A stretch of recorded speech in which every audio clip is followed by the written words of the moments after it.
God does not play dice with the universe. The more I study nature, the more I stand amazed at the work of the Creator. Science brings men closer to God.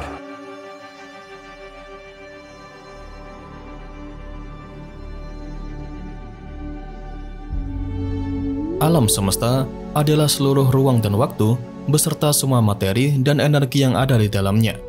Hal ini mencakup segala sesuatu, mulai dari partikel subatomik terkecil hingga galaksi terbesar, serta berbagai hukum fisika yang mengatur mereka. Alam semesta kita dipercaya dimulai sekitar 13,8 miliar tahun yang lalu dengan peristiwa yang dikenal sebagai Big Bang atau sebuah ledakan besar yang memicu ekspansi ruang dan waktu. Sejak saat itu, alam semesta terus berkembang dengan triliunan galaksi yang bergerak menjauh satu sama lain seiring berjalannya waktu. Alam semesta juga mencakup semua fenomena fisik yang bisa diamati, seperti gravitasi, elektromagnetisme, materi serta energi gelap, dan beragam misteri alam semesta lainnya yang belum sepenuhnya dapat dipahami. Namun, ketika para ilmuwan berusaha mengungkap misteri alam semesta, maka alam semesta akan terus menunjukkan berbagai misteri baru. Dan semakin banyak hal aneh yang ditemukan tentang alam semesta, maka semakin banyak pula ditemukan adanya rancangan yang tersusun di alam semesta ini. Nah, susunan rancangan alam semesta ini secara tidak langsung menyeratkan pada kita semua bahwa semua alam semesta yang kita pelajari saat ini adalah hasil dari adanya sang perancang. Seperti yang kita tahu, pada hakikatnya manusia adalah desainer. Mulai dari mikroprosesor yang sangat kecil hingga gedung pencakar langit pun bisa diwujudkan. Jadi, ketika kita melihat alam di sekitar kita, kita melihat desain di mana-mana. Dan apakah itu semua terjadi begitu saja? Atau apakah Tuhan adalah perancang utama dari semua ini? Sebelum kita membahasnya terlalu jauh, mari kita pahami dulu tentang apa itu desain. Jika kita berbicara soal desain, ada 3 aspek dasar desain yang memang harus kita pahami, yaitu fungsionalitas, keamanan, dan efisiensi. Fungsionalitas mengacu pada kebutuhan untuk memenuhi tujuan tertentu.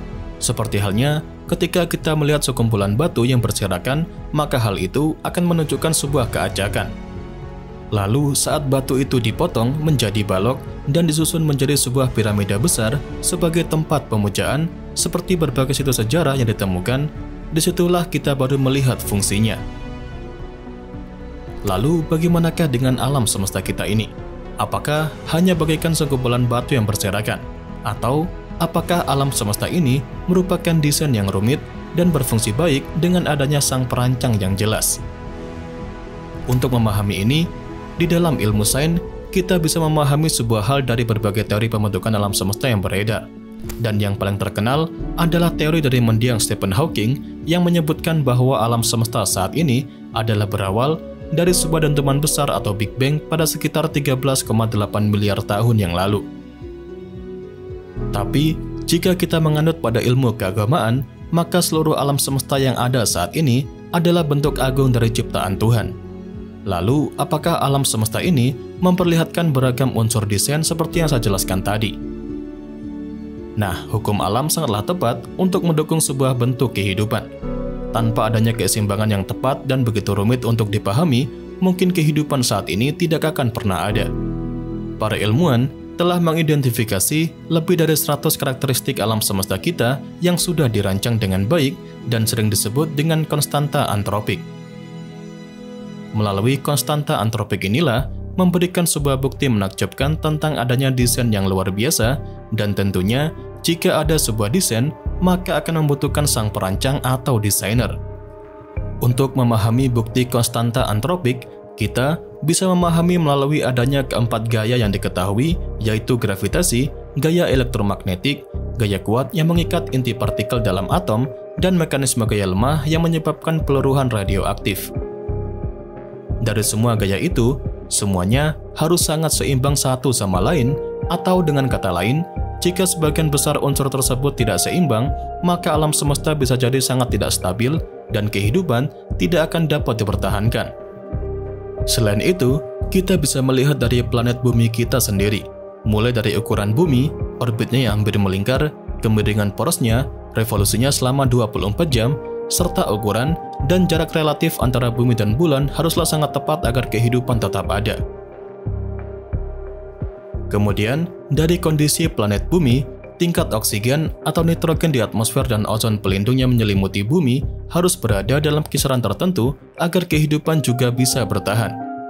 Selain itu, ada juga jarak bumi dari matahari yang harus berada dalam zona yang disebut sebagai zona Goldilocks atau jarak di mana bumi tidak terlalu jauh maupun terlalu dekat agar kehidupan mendapatkan suhu yang mendukung adanya air cair dan bersahabat bagi adanya kehidupan.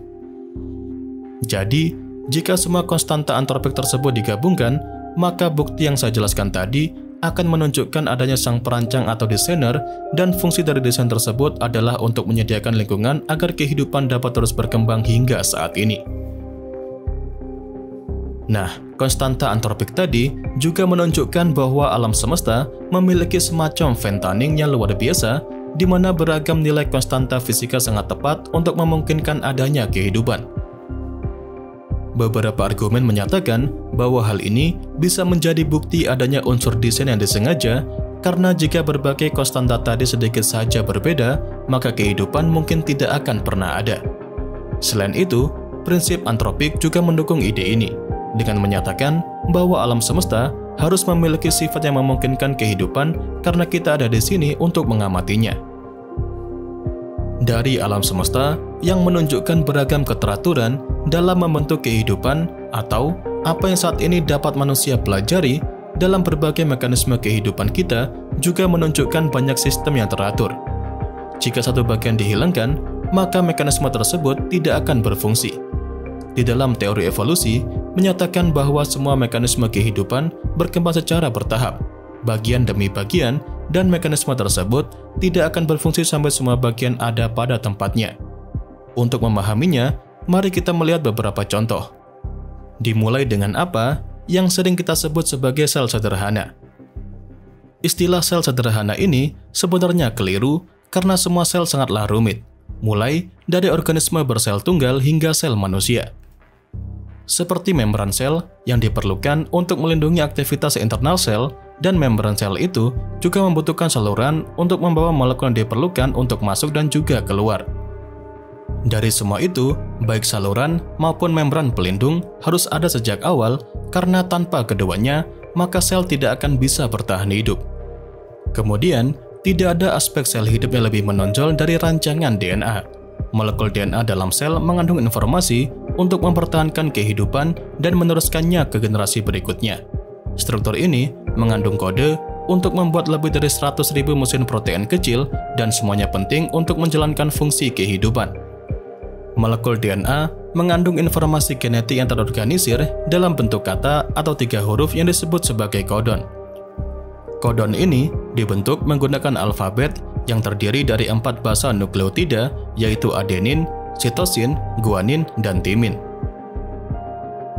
Dalam genom manusia, kode genetik ini memiliki panjang sekitar 3 miliar pasangan, dan setiap kali sel membelah, maka DNA akan mereplikasi dirinya dengan tingkat akurasi yang sangat tinggi dan memungkinkan informasi genetik diturunkan dari satu generasi ke generasi berikutnya hampir tanpa kesalahan.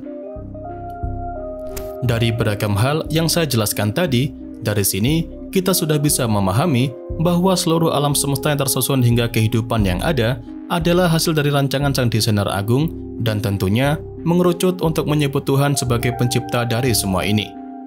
Tapi, dari beragam teori yang juga berkembang hingga saat ini, kita mungkin juga melihat banyak ilmuwan yang masih gagal dalam melihat campur tangan Tuhan atau sang perancang agung di balik keteraturan alam semesta maupun kehidupan.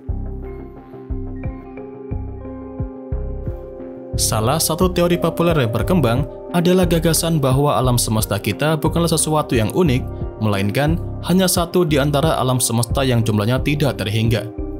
Dalam buku mendiang Stephen Hawking yang berjudul The Grand Design, Stephen Hawking mengutarakan argumen untuk teorinya. Mengacu pada konstanta antropik tadi, Stephen Hawking menyatakan jika alam semesta kita dan beragam hukumnya tampaknya memiliki rancangan yang dibuat khusus untuk mendukung kita. Dan alih-alih melihat Tuhan sebagai jawabannya, Stephen Hawking mencoba menjelaskan banyaknya konstanta antropik dengan teori multiverse.